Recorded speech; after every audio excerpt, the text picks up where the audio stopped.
Betsy DeVos, our Education Secretary, was recently testifying in front of Congress in regard to a number of things. And a Congresswoman by the name of Katherine M from Massachusetts wanted to ask her specifically about federal money. We're talking about taxpayer money going toward private schools who openly and transparently discriminate against LGBT students. Now, interestingly enough, DeVos didn't really want to answer the question and then made it pretty clear that maybe it's not such a bad idea to give federal money to these schools. Take it away. Let's take a look. You are the backstop for students in their right to access a quality education. Would you, in this case, say, we are going to overrule and you cannot discriminate, whether it be on sexual orientation, race, special needs, in our voucher programs? Will that be a guarantee from you for our students? For states who have programs that allow for parents to make choices, they set up the rules around that. So that's a no. Do you see any circumstance where the Federal Department of Education under your leadership would say that a school was not qualified? What if they said, we are not accepting African American students, but that was okay with the state? Does the state trump? Do you see any situation where you would step in? Well, again, I think the Office of Civil Rights and our Title IX protections are broadly applicable across the board. But when it comes to parents making choices on behalf of their students... This isn't about parents making choices. This is about use of federal dollars. I love that line of questioning, and I love how obvious Betsy DeVos is in regard to not pulling funding away from these private schools. First of all, let's just for 1 second separate, the LGBT component of this story and focus on this idea that we would be funneling taxpayer money to private schools, much like how we do with private prisons. If you want to run a private business, whether it's a school or a prison, guess what? You should run it privately without taxpayer money being funneled into it, right? And what Betsy DeVos wants to do is take funding away from our public schools, which are already severely underfunded, and put it right into these private schools that in many cases are focused on religious teachings, do not like to teach about things regarding science, things like evolution or climate change. Betsy DeVos loves all of that. That's the kind of stuff that she was pushing for in Michigan, and to some extent she succeeded in it.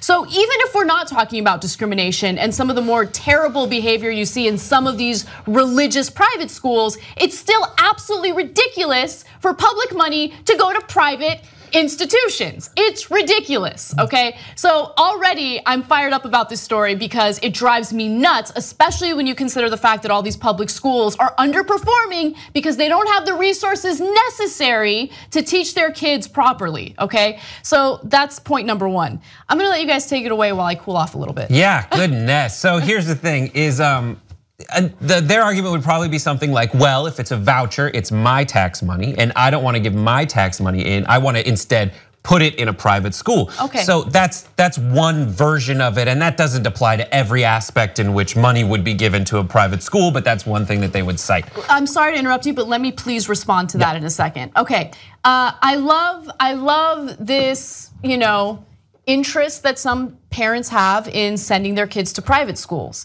And guess what?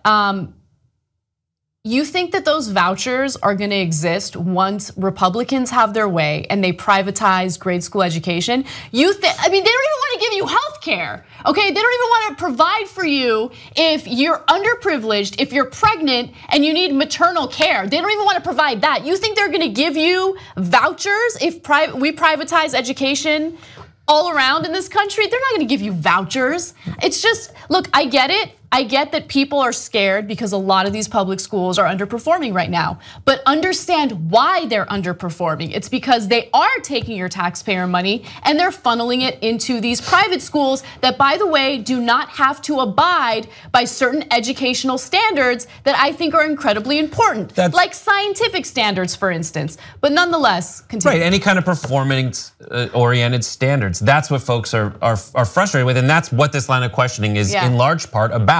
It's it's great work if you can get it, DeVos, which is like set up a bunch of schools that you allow money to go to, so the people who who you're connected with, because that's essentially what you advocated the most in Michigan, so that they can get wealthy and those schools can thrive while other schools wither on the vine. And it's great work if you can also make sure there's no transparency holding those schools accountable for what they do with that kind of money. And that's exactly what it is. And so this line of questioning is to say, let's say not even academically, but how can would you ever say that we are going to give money to schools that refuse to teach what we think would be like universal American values, things like equal rights, and rather give it to a school that's just gonna tell you that gay people are wrong? Yeah, and that's where I'll jump in, because I think that, Anna, you know a lot about how funds and vouchers are being repurposed and taken away from public education, and that's something that you can speak to. What I can speak to is being discriminated against as a queer person, as a member of the LGBT community. And this is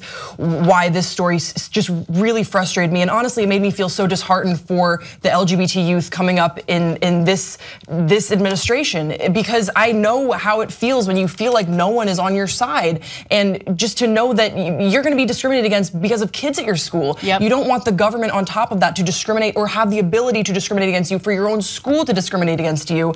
What I particularly don't like about Betsy DeVos is that she is kind of playing coy about whether or not she is pro-LGBT people.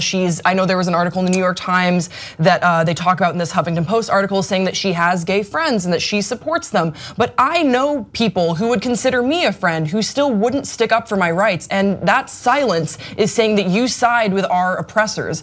And also, she's being coy, but her money talks, and we know exactly where she puts her money. We have a record of that, 6.1 million to focus on the family. It's not good enough, it's unacceptable. So I think that there is absolutely a larger discussion here about where the funds for public education are going, where they should be going, how we can focus on getting public education in the United States to where it needs to be. But for me, this is always gonna come down to standing up for my community, and she's not doing that. That's not okay.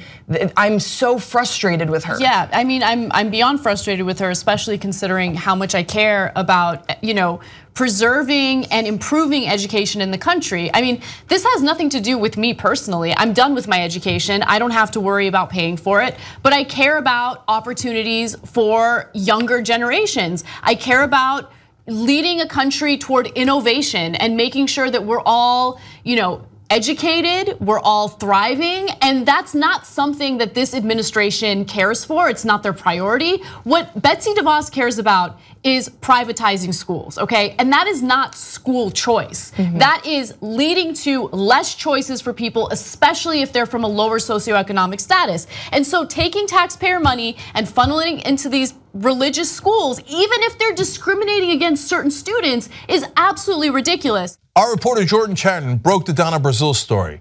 He was right, she just apologized for it. Help us get more reporters like that. You're the one responsible for that. Thank you, and let's do more right now at tytnetwork.com/go.